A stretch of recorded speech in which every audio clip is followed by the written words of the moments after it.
don't have to tell you things are bad. Everybody knows things are bad. Everybody's out of work or scared of losing their job.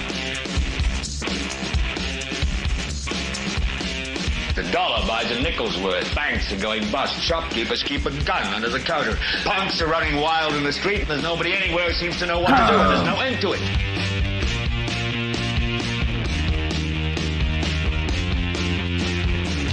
The air is unfit to breathe, and our food is unfit to eat. And we sit watching our TVs while some local newscaster tells us that today we had 15 homicides and 63 violent crimes, as if that's the way it's supposed to be. We know things are bad, worse than bad. It's like everything everywhere is going crazy, so we don't go out anymore.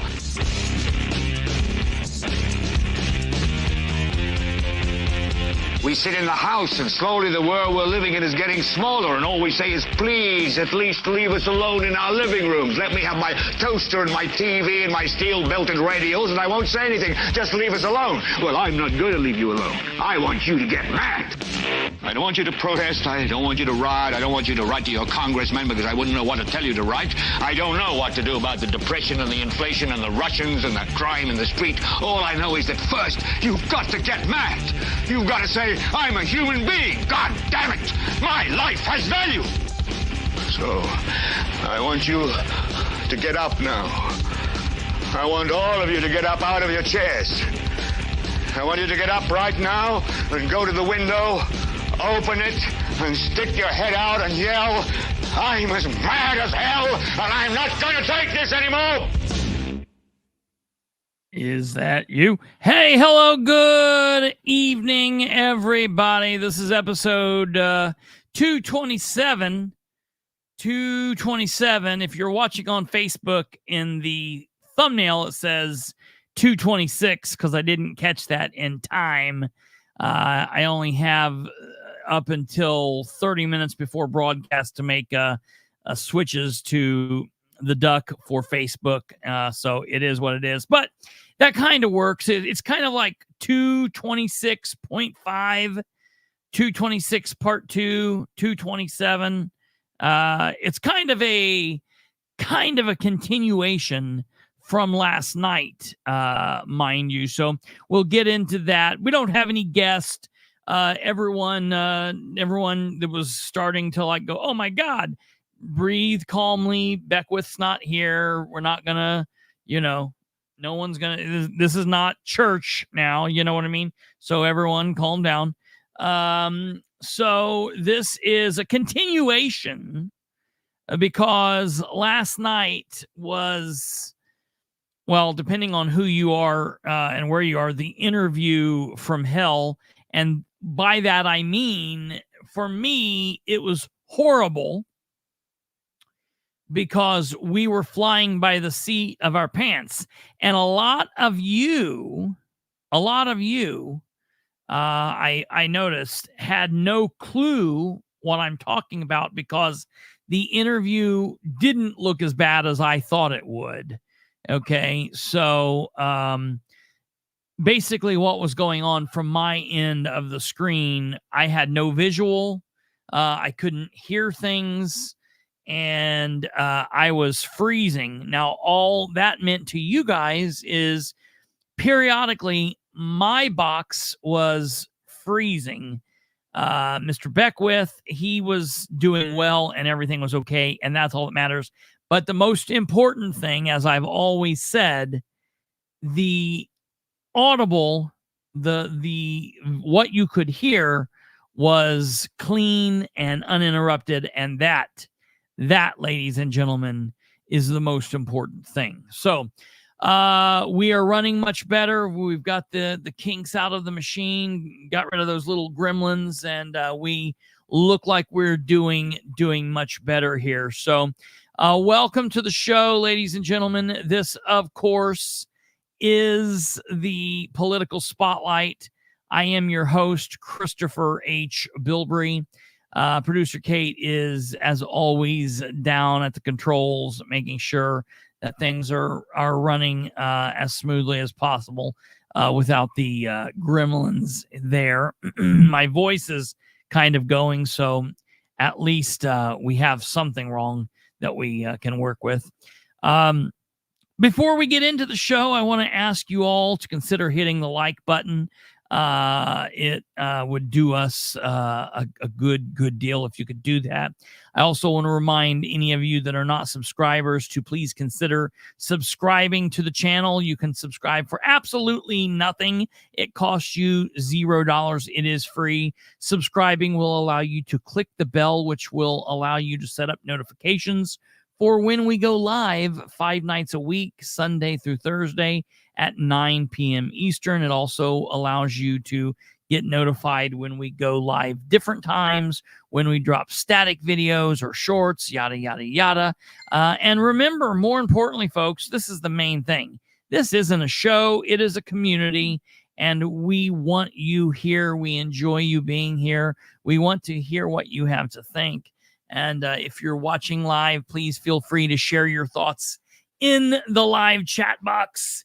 Keep in mind, ladies and gentlemen, I can see each and every one of your comments in the live chat box. And so we will try to talk about that and interact with you as much as possible. If you are commenting after the live show ends and you're watching this at your own time, comment in the comment box down below, and I will try to get back to you. Your voice matters, and we do care what you have to say even after the show is over. Most importantly, please help spread the word by sharing the show with everyone you know. That is the absolute single best way that you can help out. I do want to let everybody know, and I hope that Alva's here. I'm not sure if Alva is here or not, but if he is, I do want to let everyone know. Bing. Okay. Tonight is Tuesday, June 18th, 2024. And I consider that to be the 169th day in which Mr. Muncie City Councilor Dale Basham has been in office, and he has not responded. And we go back and forth on what we call that. I don't know exactly what Alva says. Is Alva saying it's a day back or a day before? What would he call today? He would call today 168th day, or he would call it the 170th day. Okay. Oh, yeah, that's right. Because he counts the first day, and I don't count the first day because that's when I sent my message. So he would have had that day, but it wasn't actually until 24 hours later on the 2nd in which he hadn't responded. So the count actually starts on the 2nd. He's been in office since the 1st. I sent the first email out at about 1 o'clock in the morning on the 1st, going into their new time.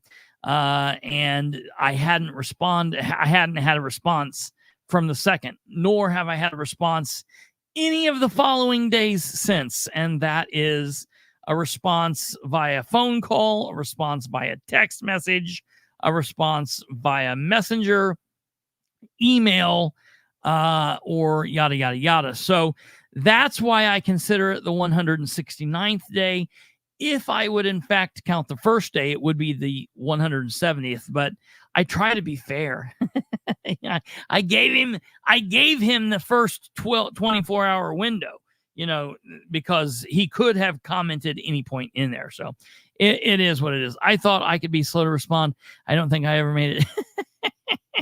Oh, though I can be slow to respond, I've never made it 269 days. Yeah, I'm telling you, I have never, I don't know that I've ever delayed that, maybe collection or whatever, but never if I was, certainly when I would have been a public official, I would have never gone that long without getting back with somebody. That's just absolutely crazy. So he might not do technology. Well, good Lord, he ought to at least be able to climb up that telephone pole and have Sarah connect the wires to me. good Lord. I mean, we've been in the same location 6+ times now. He could have come up to me and shook my hand and said, "Oh, hey, by the way, that's a great question. I want to let you know what I'm thinking." Instead, he does that really weird, awkward kind of like look, and it is what it is. So it's kind of creepy. But we are on the 169th day, so that's there. And I'm trying to think. We've got a couple of other small issues, local issues that I want to try to clear up, but we'll do that towards the end of the show if we have time, or if we don't get to it, we will get to it tomorrow. One of these days we will get to them. What I want to do is I want to go kind of over the interview last night, because what I hoped to do was last night I hoped to have Beckwith on for about 45 minutes, about an hour, and then spend the remainder of our time, maybe another 45 minutes to an hour, kind of going over other things that had happened, other issues, my thoughts of the interview, my thoughts of things that I've heard, and going back and forth. But we didn't get a chance to do that because I was freaking out, and so we called it a night. But we are here, and we are going to do what we can do. No, I've responded to you, but I just haven't had a chance to slide over and get that. I will get that bag from you. I just need a chance. I need about 15 secretaries. So if you could find a secretary to slip in that bag, I would do my very best to come over and get those, because the response is I have plenty of time for response. It's time for actually living that I have a problem with. So that's where we're at. Okay, so I guess I want to start off here. This is something that has been put out, and I had my questions pretty much lined up that I wanted to ask and get through, and it wouldn't have really made much sense to go through this, because prior I had asked if he had seen this, and he had not. So I didn't want to cut into the show trying to go through and read it. But Saturday night into Sunday into Monday, there was a document that was released. And this document is a very interesting document. It is a document that we don't have the full document. We only have what looks to be about 2.5 or 3 pages. And there's obviously more information here. Now, listen, as is politics, when you have someone who's running for office, you have people who are going to agree with and disagree. You're going to have people who will campaign for, people who will campaign against. You will have the trolls on both sides. That's just how it goes. It is what it is. So you have to take everything with a grain of salt. You have to look and try to verify where everything is coming from. We now live in a day and age that you have to determine, is this real? Is this disinformation? Is this information that's being put out by the other side to try to make it look like, there's a lot of ifs, ands, and buts and questions about what anything, what just a simple document could be. Hell, we live in a day and an age where you can't even trust a video before your eyes, because we now have to question whether or not it's AI. Is this AI audio? Is this AI video? Is this something that Chat GBT has put out? That's the thing.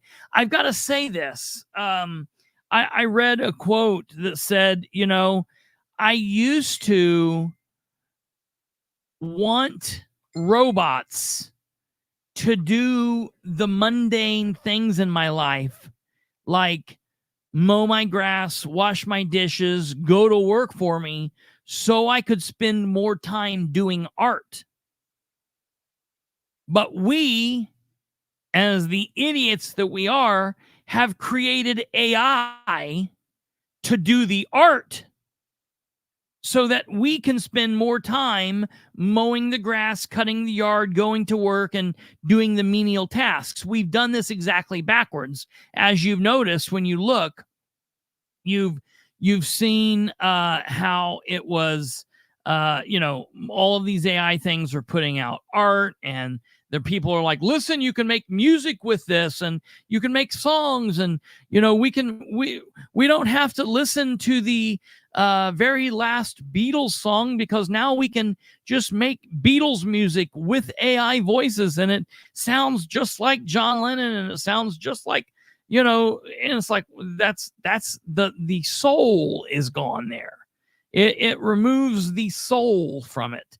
Any computer can put together a bunch of words and a bunch of sounds, and it can sound okay. I guess it could even be beautiful, but there's still something missing. It's that uncanny valley. And if you're not sure what that uncanny valley is, check that out. It's wild. But so we don't get too far down that path, we will move on. The point being here is this document that I'm getting ready to show you. I don't know. Is it real? Is it not real?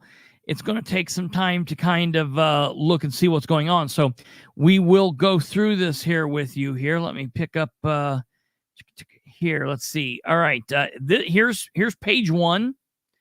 Okay. And so what this says is confidential memorandum to the Braun leadership team from James Bopp Jr. Date June 16th, 2024, regarding Indiana GOP convention after action report. Number 1, Beckwith's nomination poses a serious threat to Braun's election. Beckwith's nomination as lieutenant governor poses a serious threat to the Braun candidacy, election, and administration.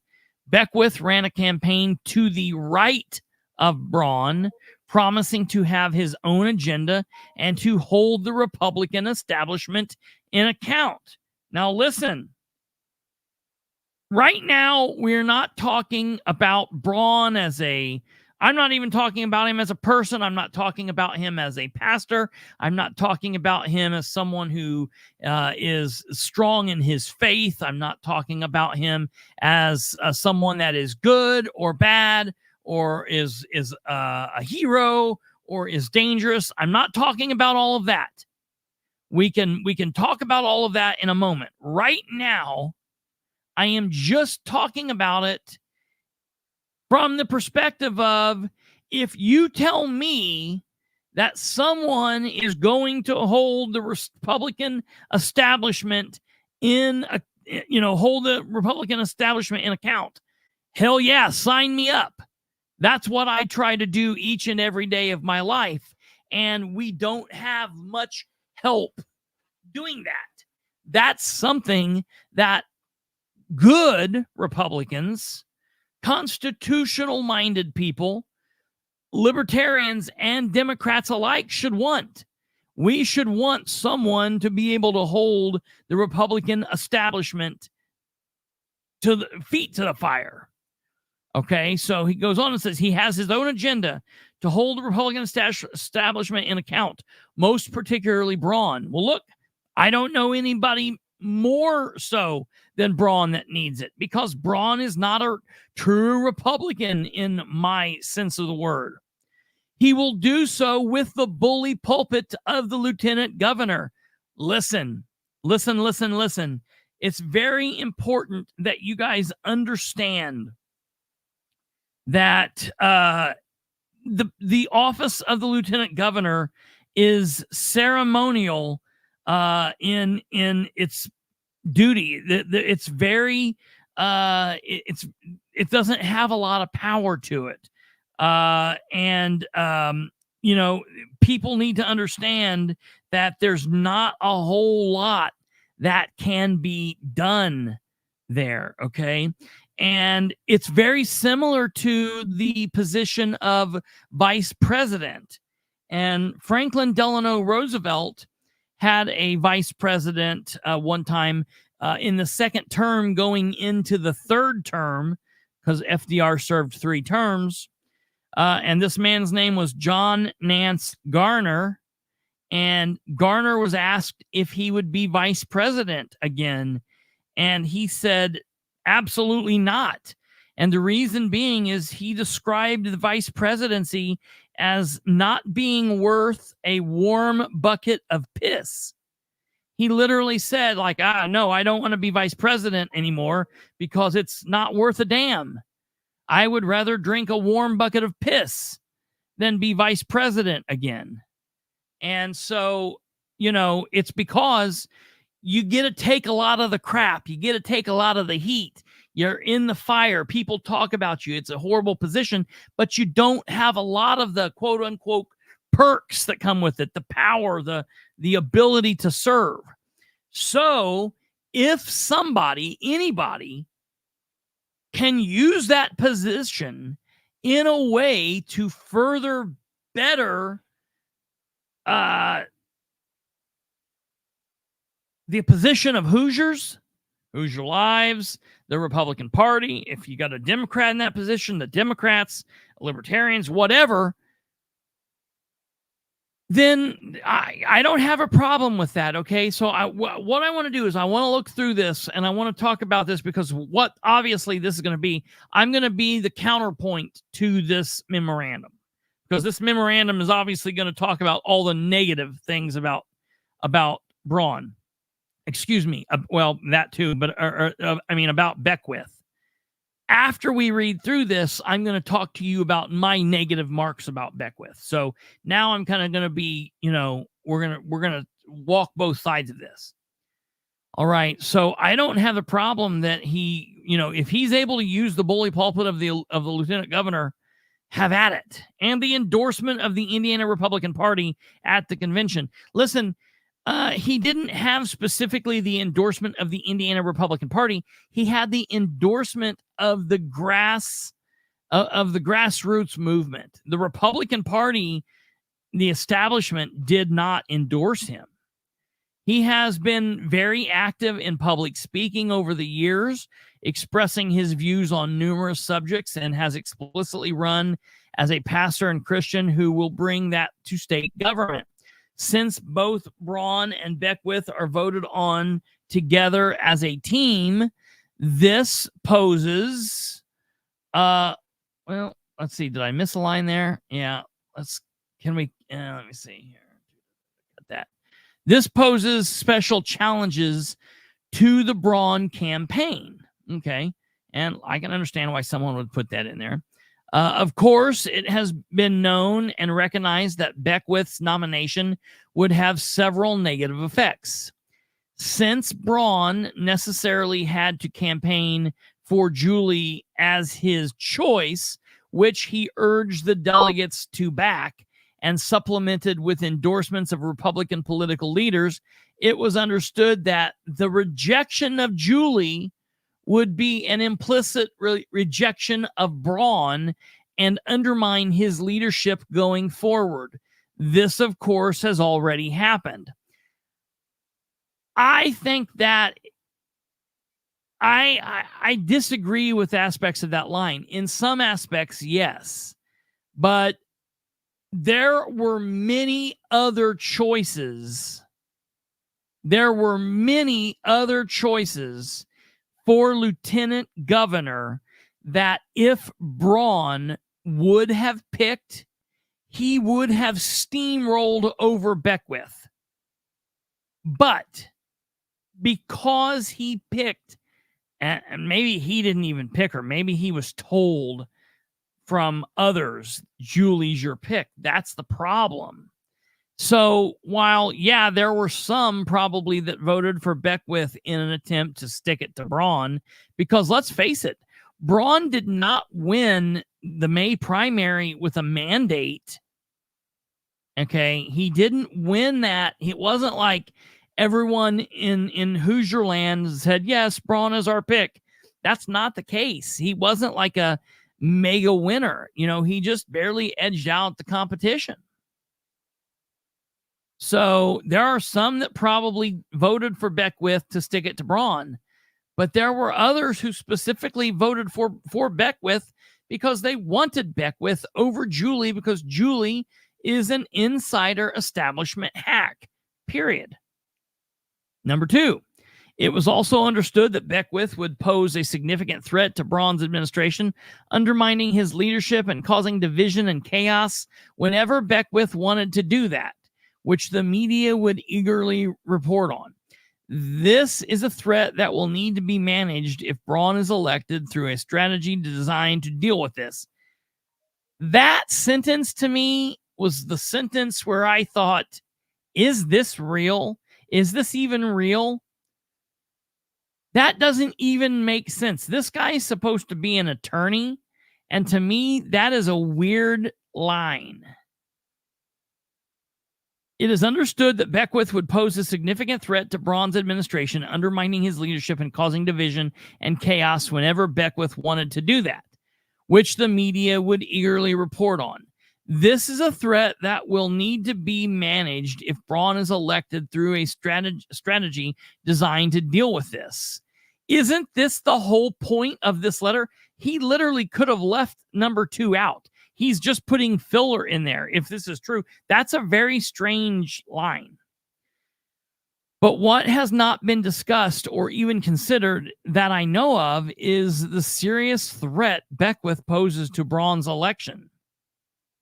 That's what you're doing here. Again, that is a strange sentence. This memo addresses this threat. Like literally, dude, I've recently got Grammarly, and if he would have put that through Grammarly, Grammarly would have struck the last 2 sentences, last 3 lines there. It's crazy to me. That's weird. Okay. General election lay of the land. The current complexion of Indiana's electorate is reflected in the results of the 2022 general election. Todd Young, Dan Elliott, Tara Klutz faced no real opposition. That's true.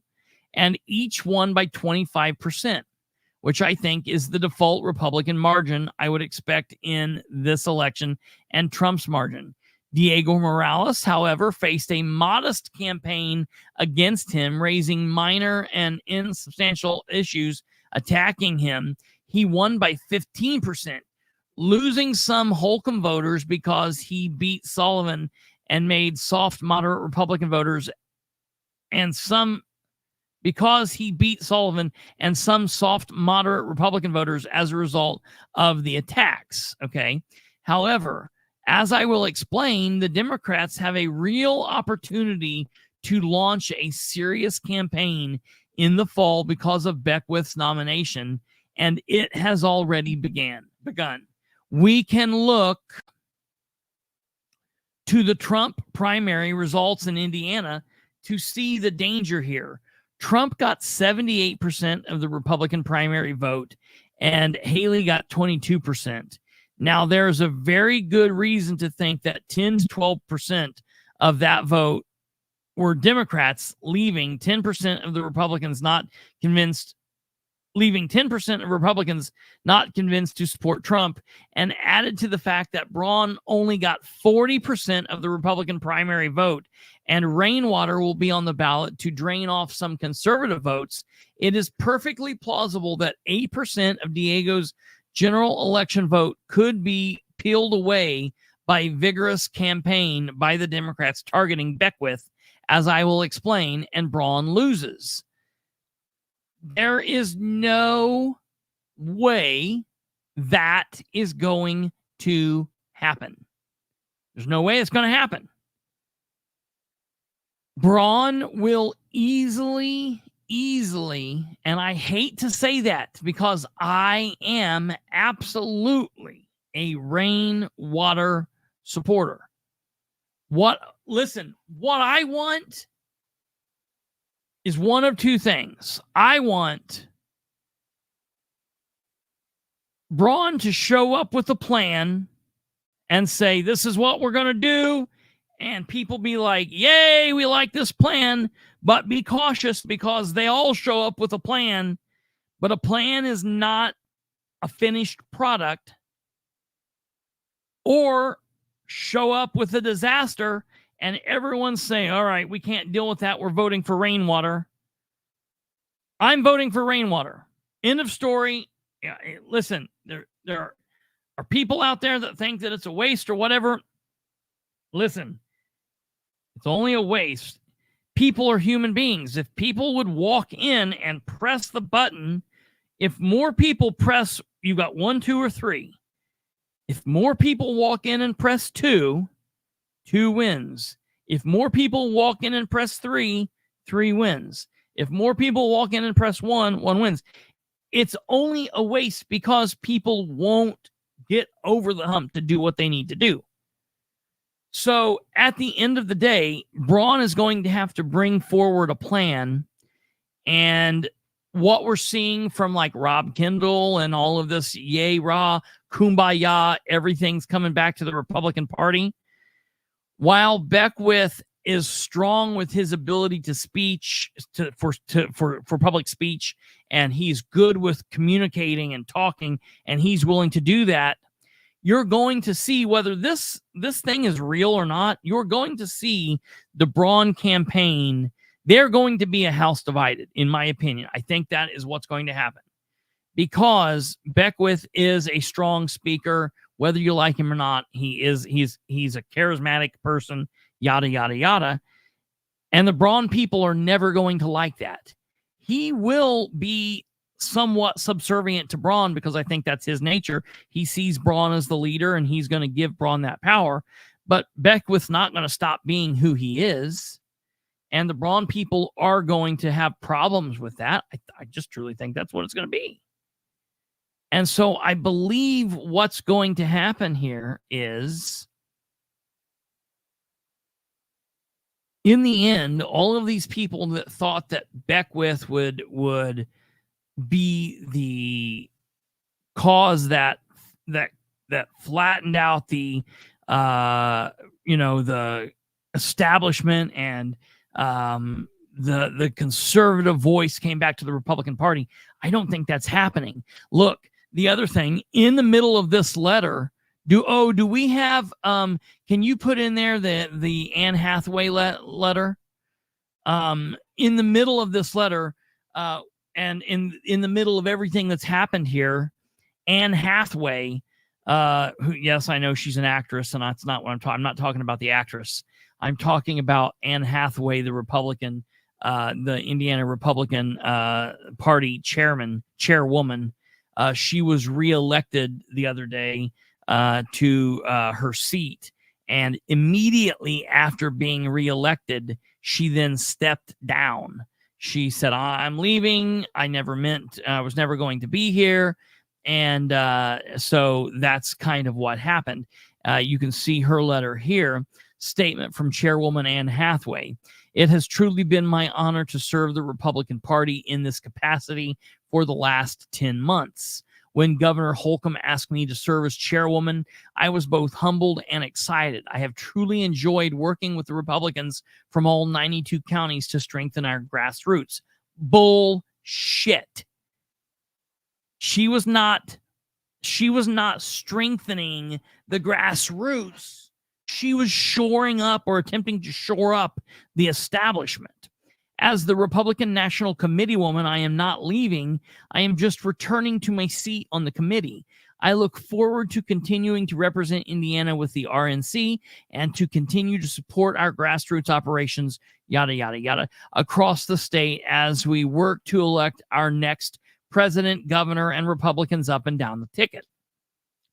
From day one, Joe, and she's referring to the executive director who's also stepping down with her. There are two losses coming out of the Republican Party right now. Okay, because the executive director is also stepping down. From day one, we made it clear that we would commit to serve through the primary, which was in May, and then transition to new leadership, which I don't really ever recall that being said.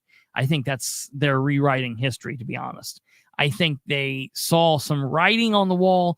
Maybe they got like kind of, their tail smacked because they didn't pull off a win for Braun, and that's why this is happening.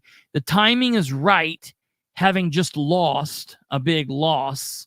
Having concluded our 2024 state convention, and I look forward to working with Senator Braun and the members of our Republican State Committee to select our next chair.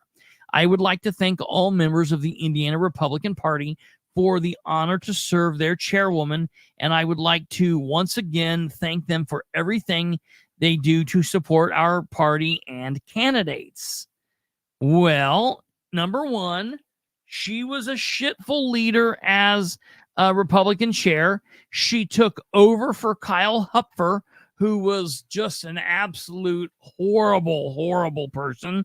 He was, bathed in the blood of true conservative Republicans, and he was, head of the dark forces of the establishment. Okay, so he was horrible. And then they picked Hathaway, and she was horrible for true conservative-minded people. And ding, ding, ding, they're going to vote in her replacement on Monday the 24th. And I, ladies and gentlemen, right now, will tell you who her replacement is going to be. Her replacement will be Jan Hicks, which is the current Du Bois County Republican chair. And it was all picked ahead of time. This was a wham bam, thank you, ma'am. Hathaway couldn't get it done. Hathaway couldn't hack it. And so she's gone. Up steps Jan Hicks, and that's who's going to be the nominee.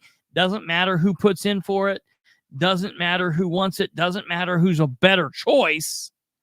They've already got this ball rolling because you folks, this is a private club.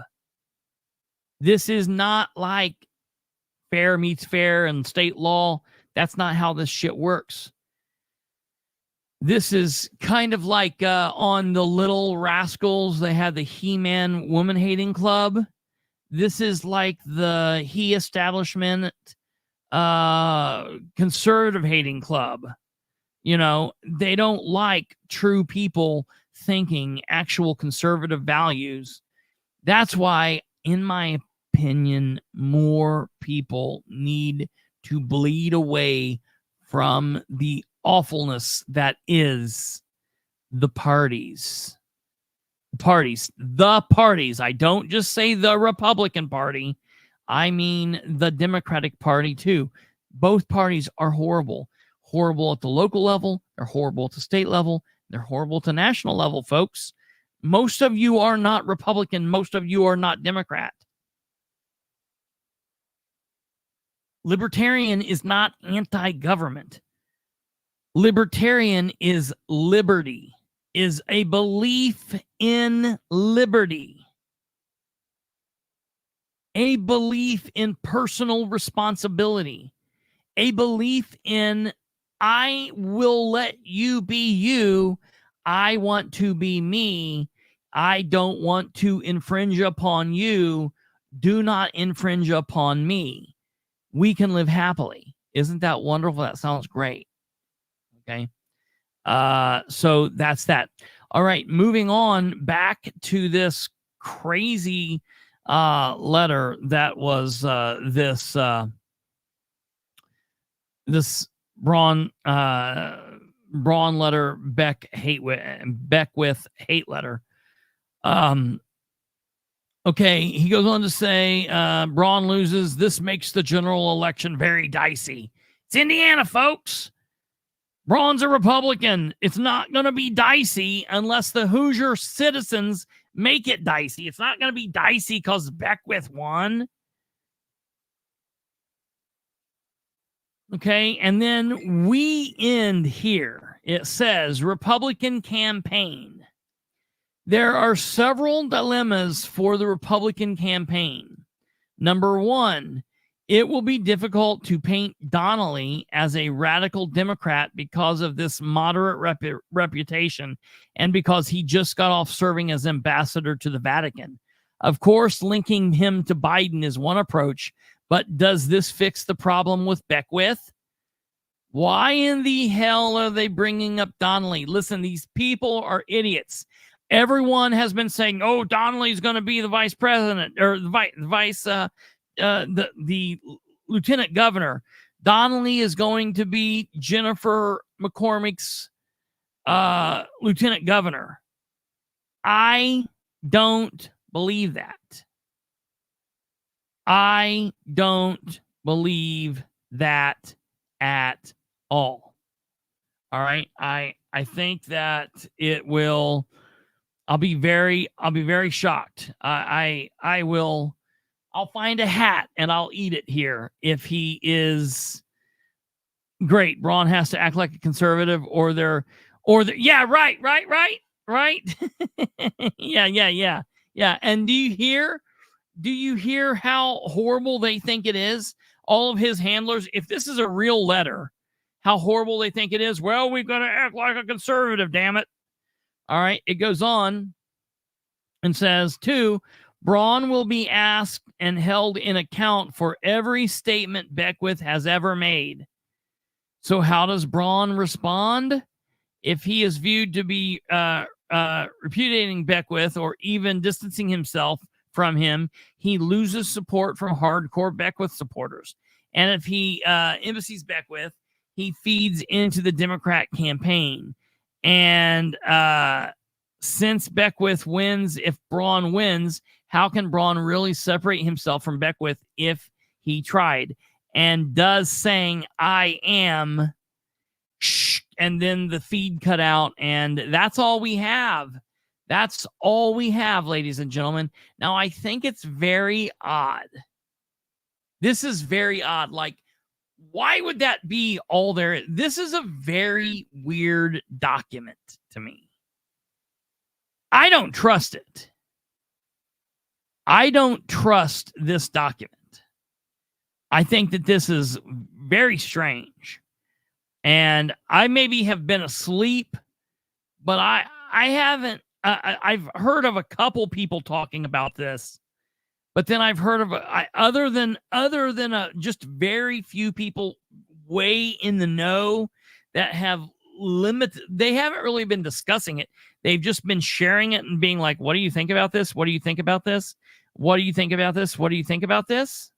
Okay, that's what's going on. Other than that, the people that I've heard discussing this have been all of the liberals on TikTok and Facebook, and a few freaks all of the liberals on Twitter, X, and Facebook, and a few freaks on TikTok. That to me is not, that does not make like mainstream media. So I want to show you here. If you look up here, it says it's from James Bopp Jr.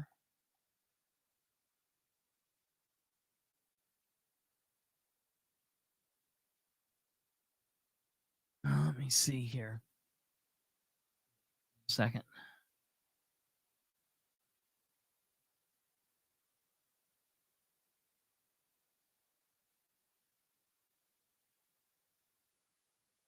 So, let's see here. Yeah, right here. This shows it. That's a very good question. Very good question. Who is James Bopp Jr.? Well, we'll look at that in just 1 second. First, I want to show you this. When you type in James Bopp Jr., what is this? Yeah, opens. Hold on. I don't know what this is. Give me a second. Man, I'm telling you, what I did to the computer the other day was literally the worst thing I've ever done in my life. Oh my God. Can you hear me? All right. I'm just stopped. You can't see me again. So give me a second. It's telling me that I need to enter some password in. Can you guys see the screen I've shared on the screen? Just not very well because it's low. So when you Google James Bopp Jr. Beckwith memo, here in a moment, I'll be able to show you the top results. As soon as the ball of death stops spinning. Okay, the top spots say leaked Bopp memo shows Micah Beckwith danger. Okay, and that's from the Indiana Democratic Party. Okay, here's Indiana Capitol Chronicle, talks about James Bopp Jr., and we'll get into that in a second. But I want to go here and look at the Indiana Democratic Party's release on this as soon as the ball stops spinning.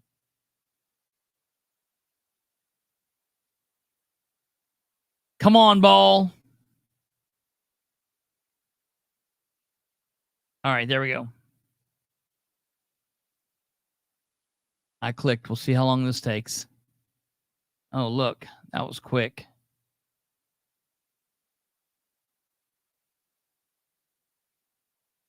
See, that should not be happening. Okay, so here it is. Leaked Bopp memo shows Micah Beckwith's danger to the Indiana GOP. Ooh. Okay.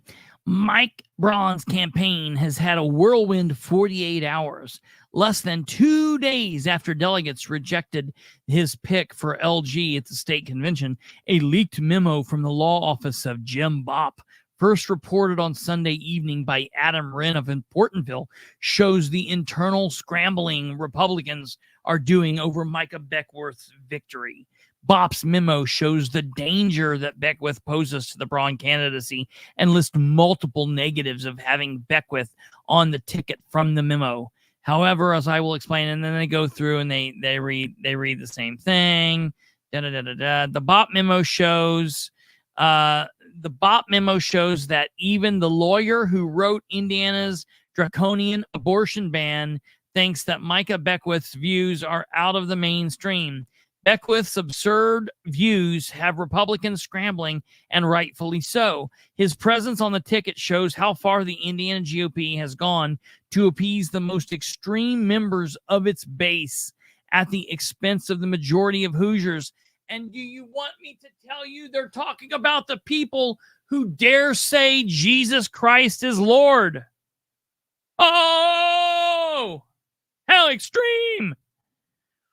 As we move toward November, Hoosiers deserve to hear and see all of the outlandish claims Beckwith has made and his views on the issues of the day. He is not remotely qualified to step into the State House, let alone be next in line to be governor. And the Bopp memo outlines the real danger he poses. Then let us see the full memo. Look, it's leaked, it's out. Put the whole thing out there. I'm having a hard time believing this memo, man. I'm having a hard time believing this. Yeah, the other thing is it's governor of a state. He's not going to be the supreme commander. He's not going to be the president of the United States. He's not, I mean, dude, we've had other religious leaders before. It blows my mind. It truly blows my mind. And listen, I'm not voting for Braun. Republican Party put it out as satire. Hey, wait a minute. Is that law in place? No, not yet. Okay, they're good. They're good. It's almost July, but not. They got it out right before the deadline, so they are good. Okay, so Janet wanted to know who James Bopp was, and that's a good question. Who is this man that is like causing all of this drama? Let's find out together. Let's see here. Okay, so I didn't think that he was from Indiana originally, but I guess he is. So that was my mistake when I was talking to Kate about it earlier. Here he is. He's an American lawyer. James Bopp is an American conservative lawyer. He is most known for his work associated with election laws, anti-abortion model legislation, and campaign finance. Bopp served as Deputy Attorney General of Indiana from 1973 to a very long career, 1975. He's 76 years old, and let's see what we can find. Oh, okay, let's see here. Let's see what else we have here in Wikipedia. That's a good place to go.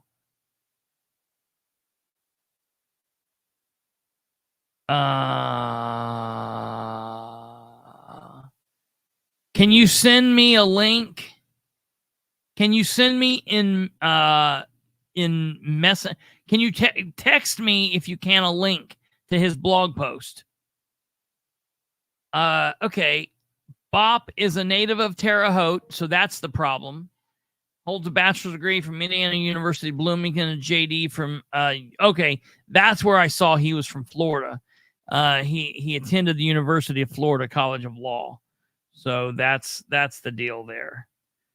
Okay. And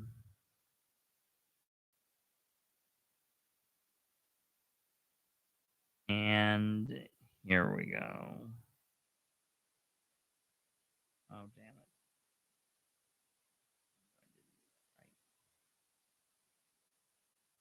damn it. Isn't it horrible when the computer's broken and the phone's broken and everything's broken together? Doesn't that suck? Conservative leadership. All right, let's take a look at what this says.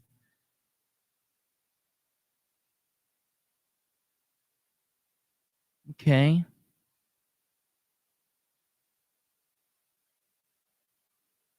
Can you hear me?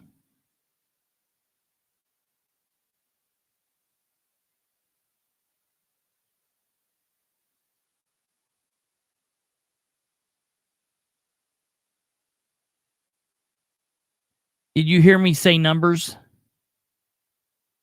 Did you hear me say 1, 2, 3, 4, 5? Okay, cool. For some reason, it tells me that this thing, dude, this is doing so much crazy stuff. All right, the show must go on. Jesus, this is so crazy. All right. Conservative leaders finish the job and nominate Julie McGuire for lieutenant governor. And he wrote, is this what this is what you're talking about. He wrote this on June 5th. Okay, so we'll be able to tell where he stands. Just a few days after Senator Mike Braun stunningly Braun's stunning primary victory for governor, he endorsed State Representative Julie McGuire for the Republican lieutenant governor nomination. The elected Republican delegates at the June 15th Republican State Convention will make the choice, and we urge the delegates to nominate Julie McGuire. The authors of this memo have spent their lives working to advance the conservative cause and the Republican Party.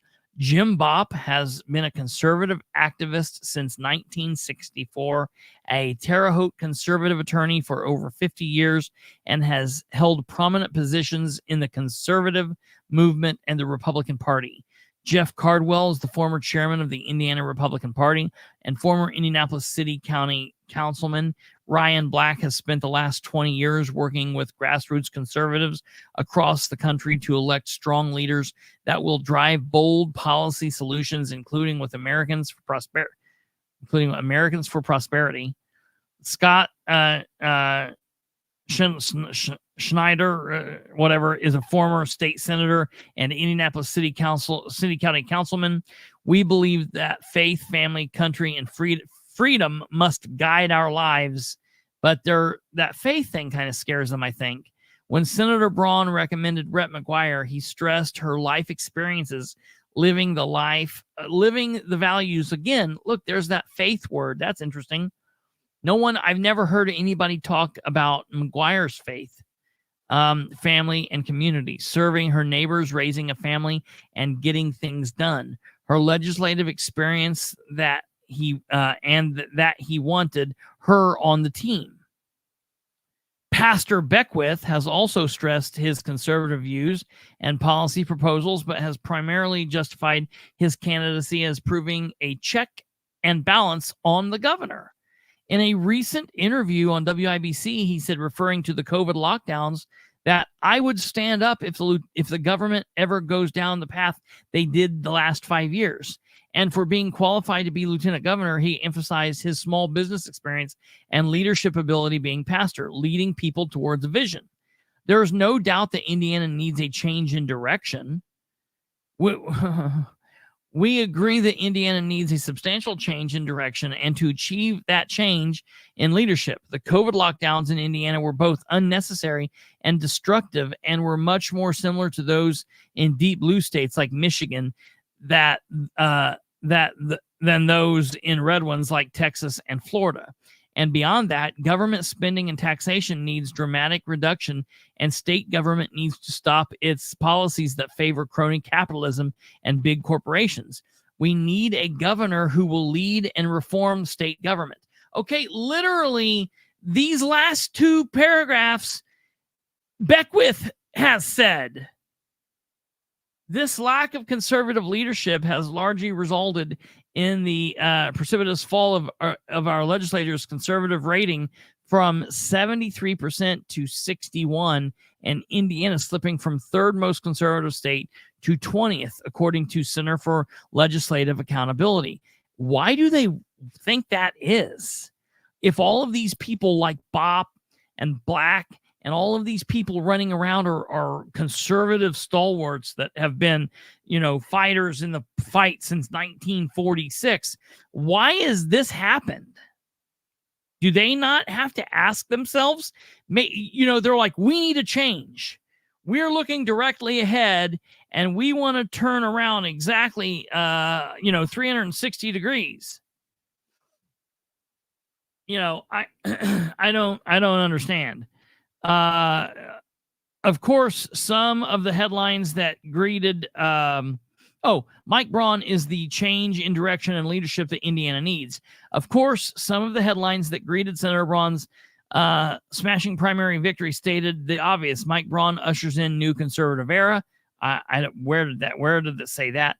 As former state senator Carolyn Yoder, Trump's Indiana state director, explained, there's going to be a new era in the state of Indiana. It's going to be a conservative era of people who believe in what Donald Trump believes, and the establishment should probably wake up to that fact. I mean, they're talking about themselves to themselves in a tone that is very Beckwith-esque, and they're then saying that he is a problem. there was indication that during the campaign and during Senator Braun's term in D.C., his campaign was endorsed by a who's who of conservative movement, in addition to President Trump, including Club for Growth, Americans for Prosperity, CPAC, Indiana State Police Alliance, and Indiana Right to Life. And as a U.S. Senator, Mike Braun enjoyed excellent rating from the NRA, A+, the Family Research Council, National Right to Life, and Susan B. Anthony list.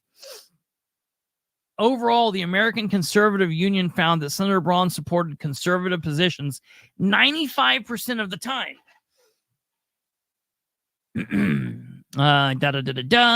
Let's see here. And the liberal Democrats get it.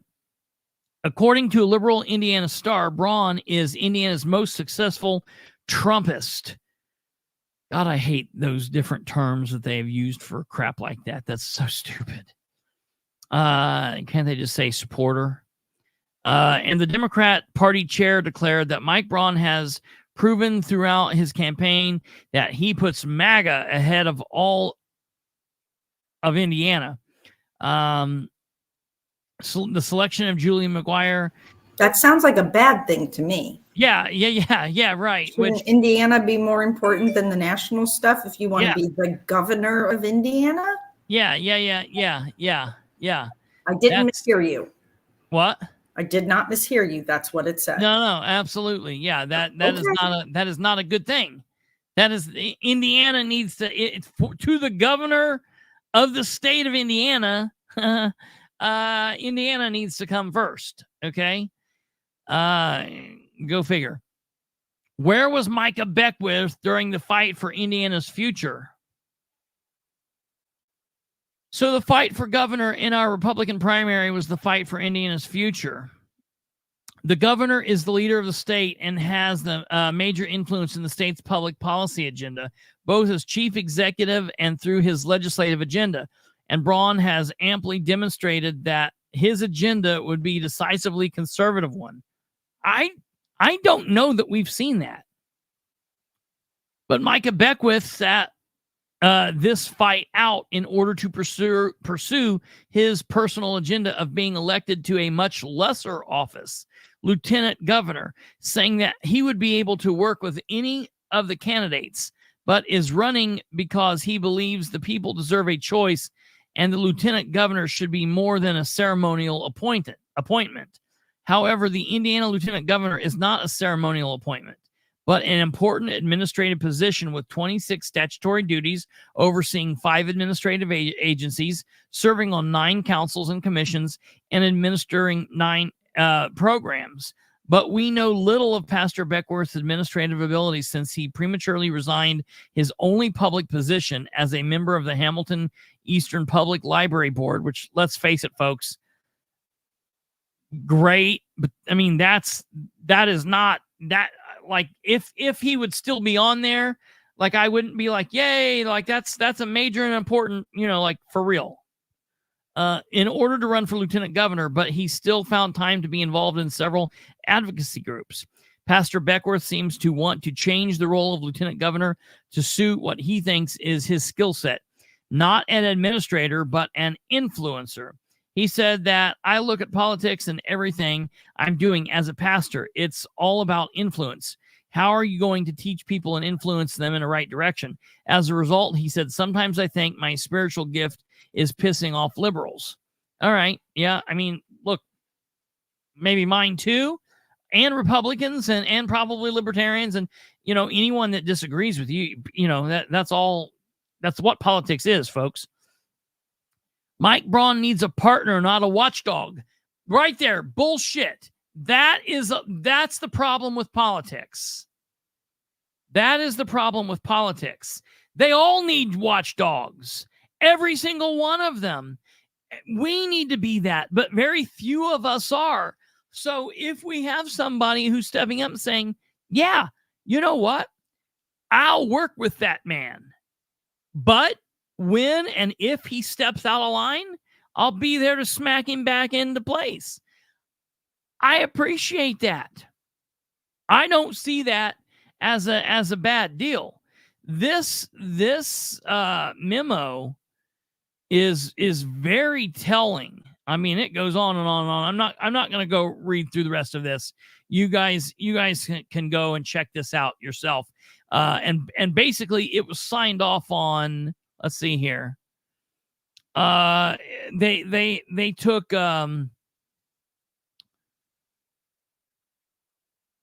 They took statements from Diego Morales, which, look, we know what we have in Diego Morales.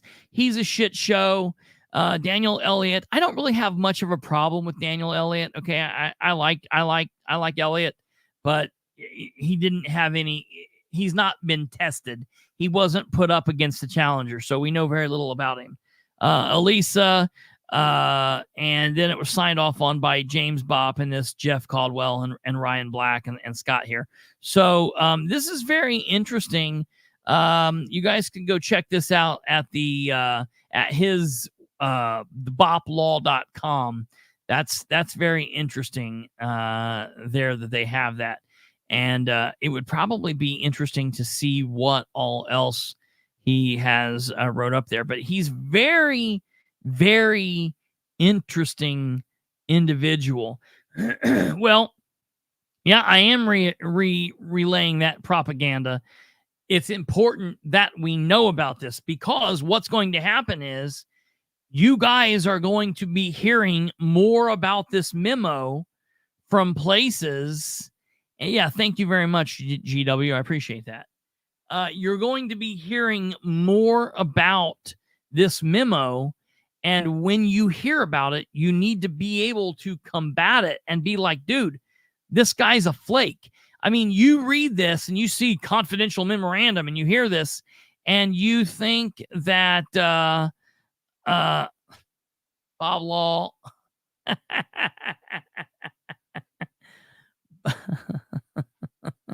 Nice, Brandon. You see this and it looks like all official, but then when you see that, no, it's really just from some maniac, and half of the time he's writing against his own points and he's making his own people sound bad. You know, I don't want our governor to put MAGA first. I want our governor to put Hoosiers first. I don't want our governor to put his friendships and his buddies first. I want him to put, or her, to put Hoosiers first. So, you know, it's very, very telling. I think that's very interesting, and it's really, really bizarre. Let me pull this back up here. Let me get back here and see some of your comments. That's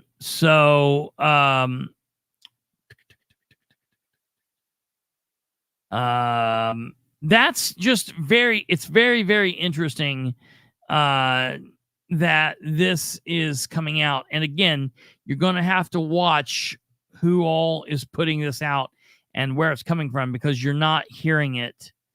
You're not hearing it anywhere from any kind of other main source. Now, one of the things that I wanted to do yesterday was I wanted to play the actual clips of what Braun was saying, because we've heard from Beckwith. You can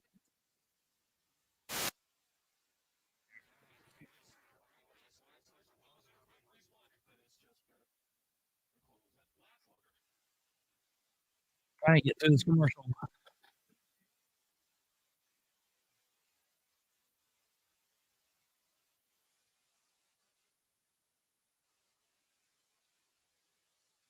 We've got the ball of death. Hold on.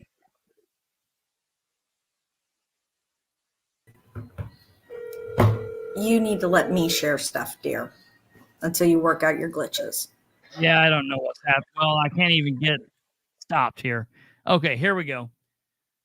Are we glitching there now? We should be better here. Okay. Share with. Present. Share screen.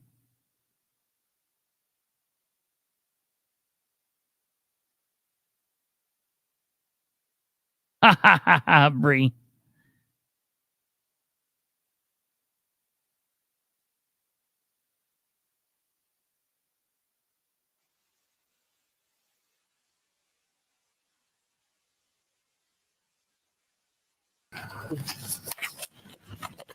Y'all ready? So when this all started, I've been clear that I was going to respect the process. I've always embraced competition, transparency. I think we need more of that in government. And I think this is a recognition that when you do become a supermajority party, you're going to have some differences within it. When I looked for Julie McGuire, I was looking for somebody that had legislative experience because we do have a supermajority. I'm going to be the leader of the state of that party and spend enough time in the legislative realm that you need certain things that you're able to do. It didn't work out. Clearly, there was some upset still lingering with what motivated that margin of victory. Micah worked his tail off. We did as well. But there's no doubt about this. I'm in charge. And Micah is going to be someone that works with me. And if he doesn't, I think that means that it will probably not be as fruitful in terms of what we can get done. And I know Micah. He's brought a leadership group out for years to DC, and I speak to them. I come from the outside. I've always said running a business is a lot harder than politics or government. You just got 2 hard deadlines, and you're out of business if you don't win the primary and you don't win the general. I can tell you when I ran for Senate, that wasn't easy. When you start with 1% in something, most people thought that was a fool's errand. You better get used to this by now. I'm going to find out how to make all of that work. We're going to win in November, and I'm looking forward to running on that freedom and opportunity agenda and doing things that are going to benefit all Hoosiers, because a lot of this is about saying what you're going to do philosophically. Most Hoosiers are going to be interested in real results. I feel good about that. This ain't going to make any difference. I'm going to be the chief executive. I'm going to have a legislature that if I communicate with them, get along with them, that's going to happen. And Micah is going to have some particular responsibilities along the way. And to me, this is no different than when you have a little bump in the road and you make the best out of it. And that's what I intend to do. Michael, one thing, not your first choice. What's that? How do you work with someone who's not your first choice? Well, when I was looking for that Be a grown up. I had at least 10 people plus that wanted to be the lieutenant governor. And for me, the criterion was, does any one of them have experience with what I've been doing the last 5.5 years? And when you have a successful freshman Senate office in the big house, as I call it, you don't get much credit for that, but I know how to get things done. And finding somebody that's going to be that perfect individual is always going to be hard to do. None of them, though, that came to me and wanted to be part of it, including Micah, had that in their resume. He'll have to learn that. He'll have to be okay with that, and I'll make sure that that's part of it. It is no different than having feisty employees, customers, or suppliers. I did that for 37 years and grew a business by 20% each year. That was a lot harder, just didn't have 2 hard deadlines. And I'll take all that and make it work here for our state government. Mike, what about those Republicans who voted for Julie McGuire, 51.49%? How do you convince those folks to go along with the program? Number 2, does this help Jennifer McCormick, who some folks say, hey, we like Mike, but we don't trust Micah? Well, you can do that, but Micah is going to be the lieutenant governor. And when I think about the other political navigations I've had to make, this is nothing in comparison to that. Okay? So don't try to put that on the same playing field. You'll get through all that. And the folks that were for my pick, Julie, I made it clear. I want somebody that is going to be willing to get down and get involved in the process. And you can do that with or without the lieutenant governor that's on the same wavelength. I think he will be. So I think that he'll adapt to where I'm coming at, and I'm going to win in the fall, and I'm going to navigate through this. This is a challenge no different than you normally go through. There were critics that said that this Trump endorsement of McGuire was a Hail Mary. Do you think that Trump endorsement came too late?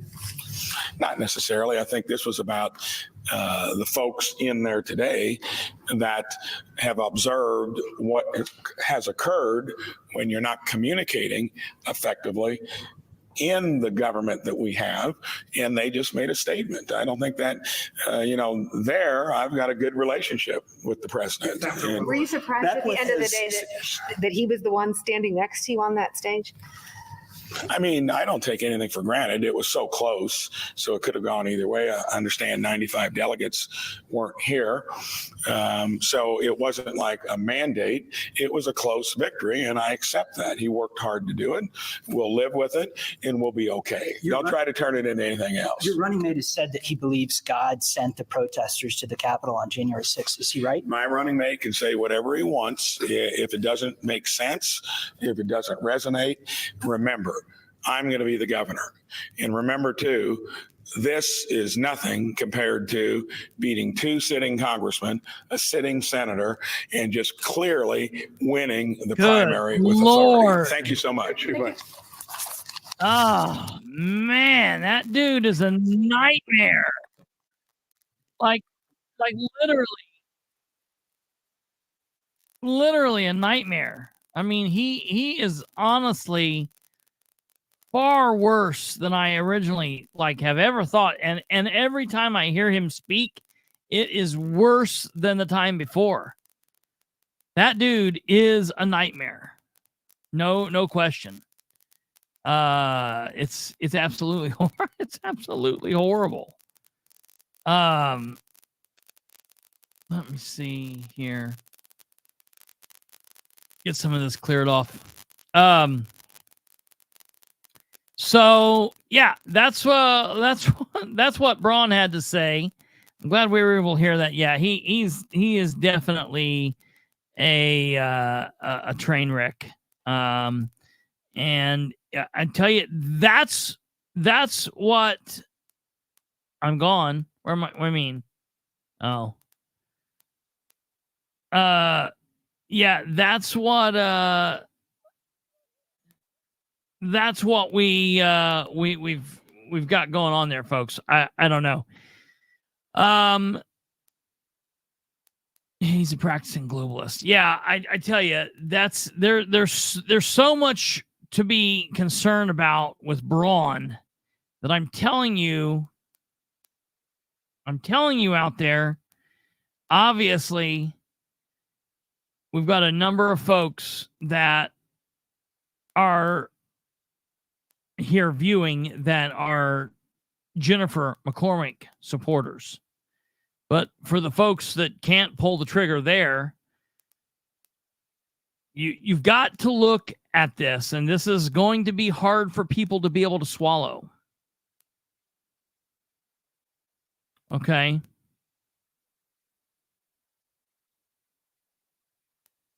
People who supported Beckwith to win the lieutenant governor position, you're going to have to really wrestle with a decision in November. And that decision is going to be, you're not voting for Beckwith in November, rather. You are voting for Braun / Beckwith. And Braun will be the vocal, out front governor of the state. So I'm going to flip it around. Do you want to vote for Beckwith hoping that Braun is going to be what he's going to try to claim he will be? Do you want to vote for Beckwith hoping he will be able to control Braun? Or do you do a whole lot of research between now and then on Donald Rainwater and listen to what he's got to say and listen to what his policy is? At the end of the day, don't listen to the politics. Screw the politics. Screw being Republican and Democrat and Libertarian. Listen to what the policy that these people are talking about. Listen to what these people's policy is going to be. Listen to Braun's policy. When they come out with their policy and they start laying things out, listen to what Braun's policy is. It's not going to be what Beckwith has been talking about, because Braun, you already tell Braun is separating himself from that. So that's going to be a decision. That's hilarious. That's hilarious. Can we get a Rainwater Beckwith ticket, or has Rainwater chosen someone else? Listen, that's what I wish that would happen. I wish that sometimes people like that would gear up. The problem there being is, I think Beckwith thinks that he belongs in the Republican Party for whatever reason. I don't know why he does. And I feel like he would be just as home in the Libertarian Party. The Libertarians have already picked their ticket, so unfortunately, that's that. It doesn't mean sometime down the road there couldn't be something there, but it is what it is. They talk policy but rarely follow through. That's the other problem. That's the other problem there, Tweety Bird. Now, I have talked to we've talked with we've talked with Rainwater. We have talked with Beckwith. I of course will be able to hopefully pull some strings and maybe get Braun on later into August or September, maybe.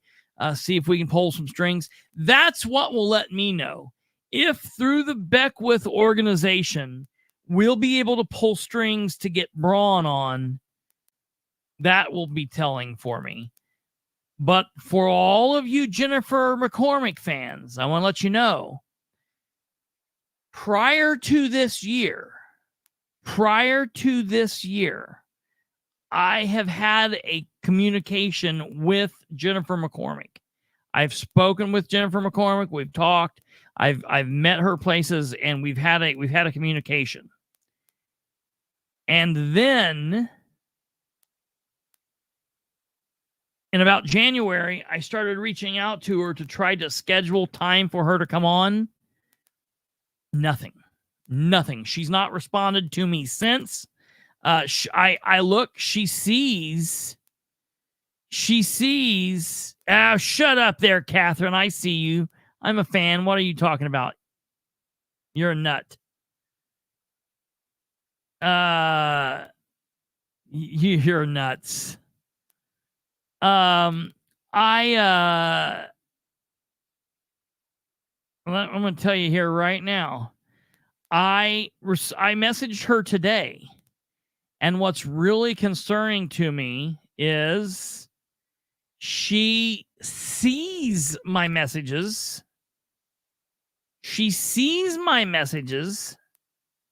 They're all, you can see her little head. Her little head's down there. But she doesn't respond. She does not respond. So, look.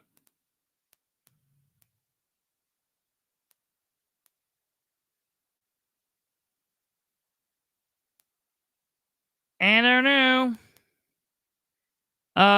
If any of you out there have access to her, ask her why she won't respond. Ask her to come on. Tell her you would like her to come on. Tell her you would like to hear her interview with the show. I talked to her at an event back in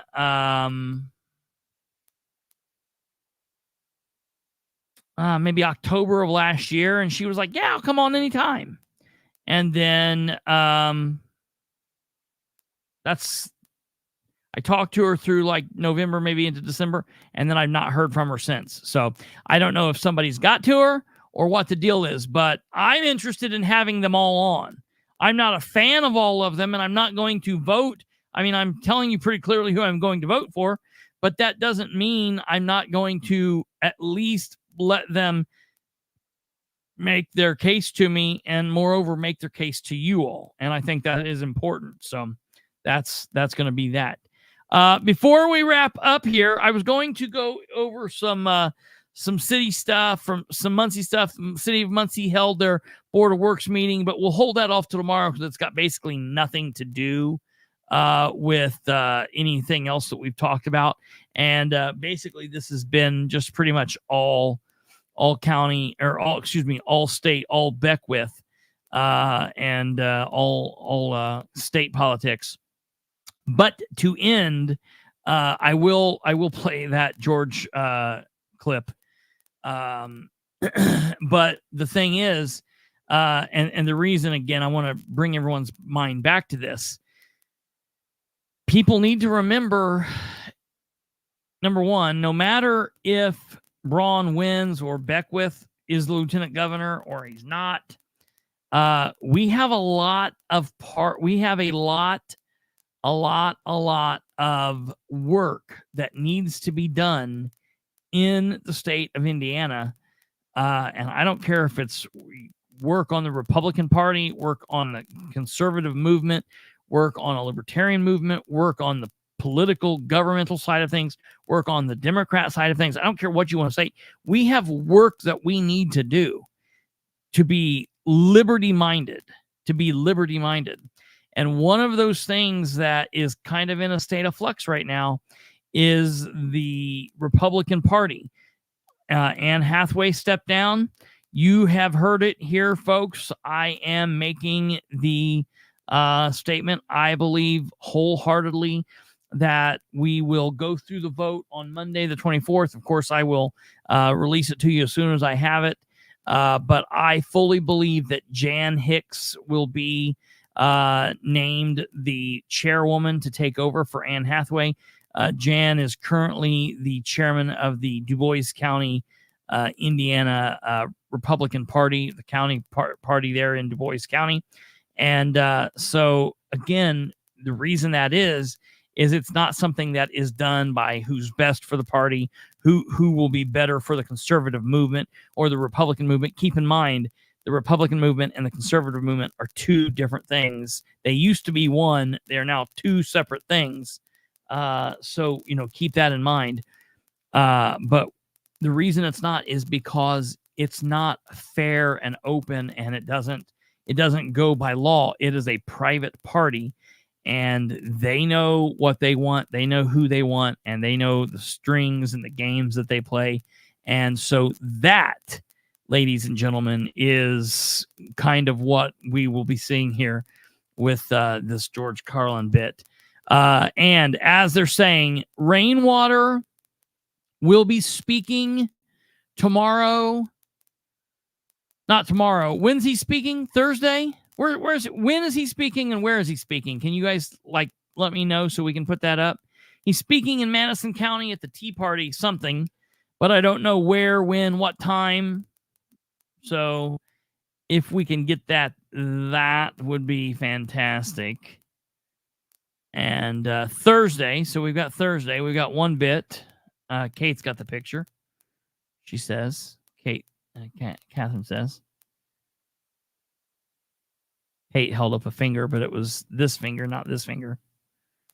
So that let me believe that she's doing some work or something somewhere.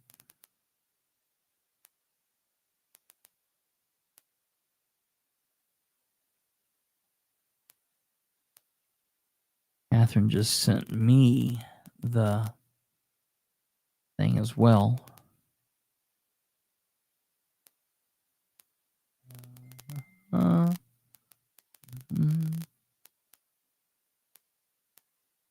Okay, here it is.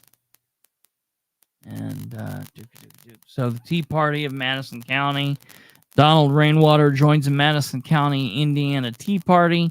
Madison County Tea Party will meet Thursday, June 20th at 6:30 p.m. at the Falls Park Community Building, 299 Falls Park Drive, Pendleton. Oh, God, why is it in Pendleton? Man, you guys make it so hard for me to come. Are you guys going to be live streaming that? Catherine? Okay. She said she'll do her best to put it on live.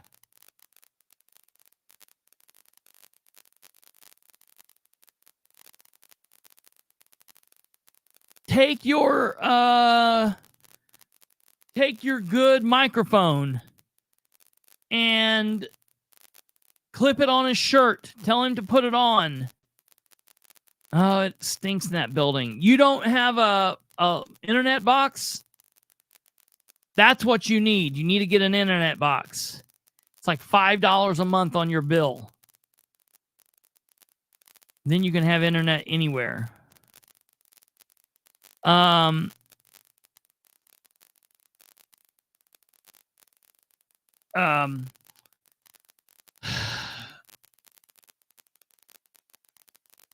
Tell him. Okay, I'll do that.